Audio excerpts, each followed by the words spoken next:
One of the reasons that Elon Musk's companies are in trouble is because he was willing to help the government and the people. To find out where the waste, fraud, and abuse was. And we found out that, not only DEI and not only the USAID sending money for the, all these crazy shows. But we found out that there are people who are between the ages of 1 and 4 are getting Social Security, that we've got something like $69 million of taxpayers who are dead. Okay, but let me just finish. But the problem is this, that the Democrats demand a full statement that Elon Musk is going to be gone. If I had a Tesla, I would put it in the garage because we don't know if those 130 days have to be consecutive. And what if he decides 130 days is not May 30th? That's number one. Just yesterday, I saw on television, on Fox News, you had this woman, Jeanine Pirro. Crazy thing about Jeanine Pirro is that she's from Westchester County, where I went to public school, and it's like, wow, how things have evolved there. Anyways, so Jeanine Pirro goes on television. She says, as though this is fraud, she says that they found so many babies and 2-year-olds and 4-year-olds who were receiving Social Security. I've got a notice for you, Jeanine Pirro. Those babies get Social Security because their parents died. That's not a waste. That's humanity. That's America.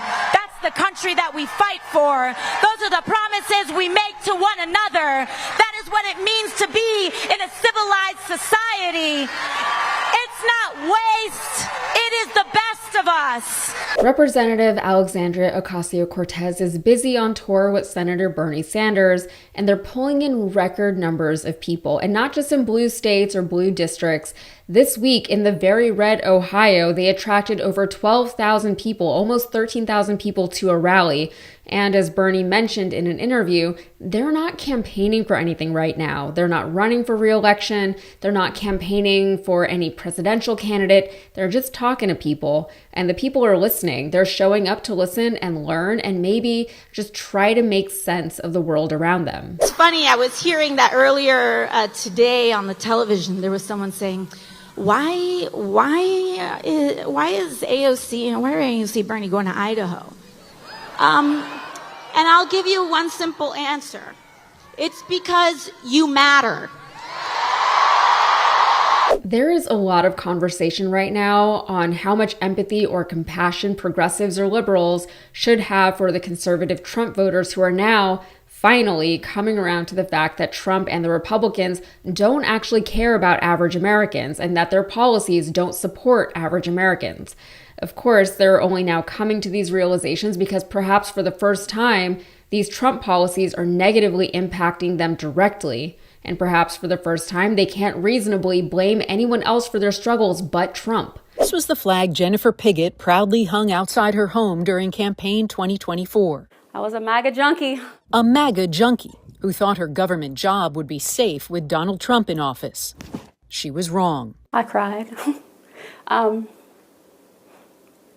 It's scary, it's a really scary thing. And I was embarrassed. And I've got to be honest, I go back and forth with this stuff. While I consider myself to be an empathetic and compassionate person, there are limits as far as who and what that empathy and compassion extends to.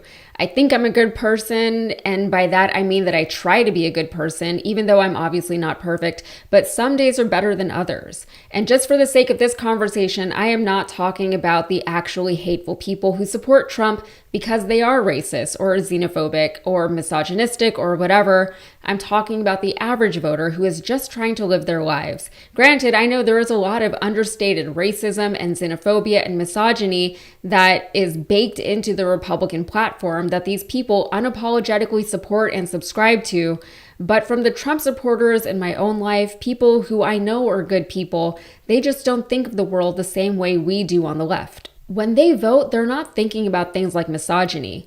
None of them see themselves as racist. And even though they vote for policies that are clearly anti-immigrant, I doubt that any of them would self-identify as xenophobic. They vote for anti-immigrant policies because Fox News keeps telling them that criminals are coming in from other countries. And even though most of the Trump supporters I know have never witnessed or experienced this immigrant on white crime themselves, they believe that it's out there. And it's only a matter of time before that crime wave breaks down the gates to their gated communities and comes right to their doorstep unless the government does something. In their minds, they're not anti-immigrant, they're anti-crime. And they're pro-preservation of what they perceive to be the American ideal. It just so happens that that ideal is very white-centric. Apart from that, these people are voting for their dollar, which is something that's less of a critique of them and just a general commentary on how we all vote.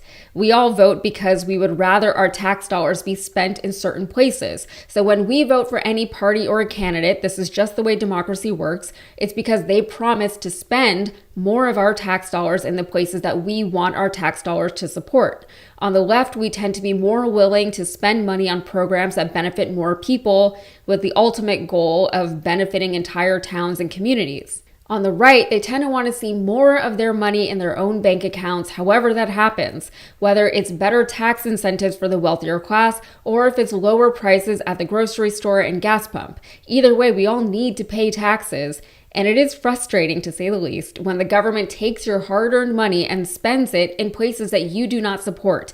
Nobody likes to see that. Personally, I am not an impulse shopper. I'm very particular about where and how and when I spend my money, and I'm always looking for the best deal on all the things that I have. So frivolous government spending makes my skin crawl. As far as efficient government spending goes, I'm all for it. I don't know who would be against something like that.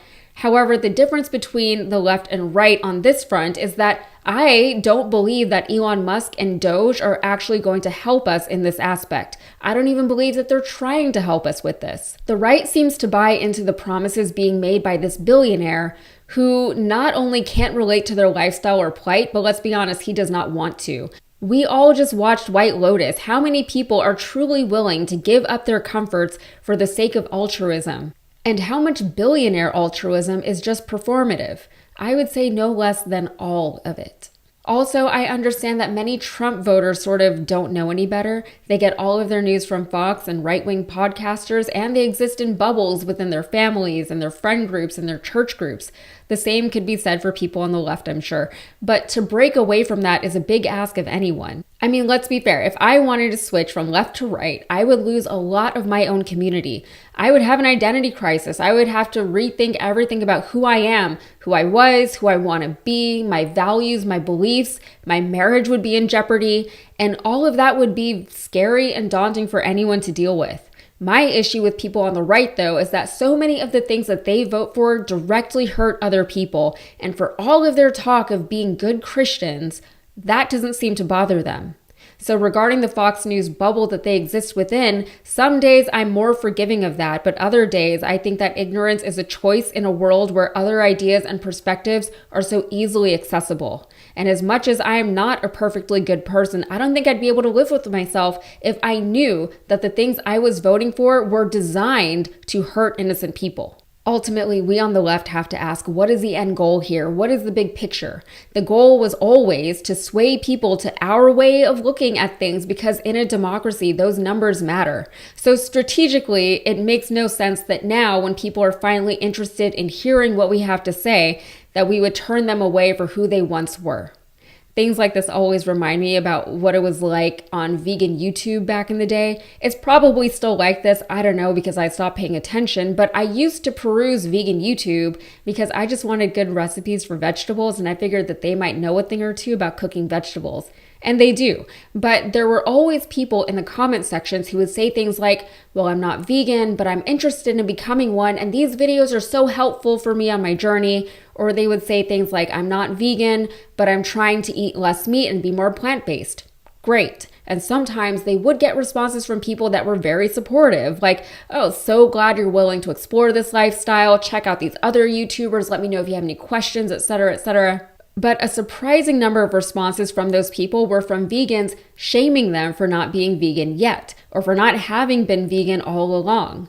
Like, aren't these the people that you would want to welcome in with open arms or to not alienate? These are people who are willing and excited to make this lifestyle change. These are people who want to learn more about it.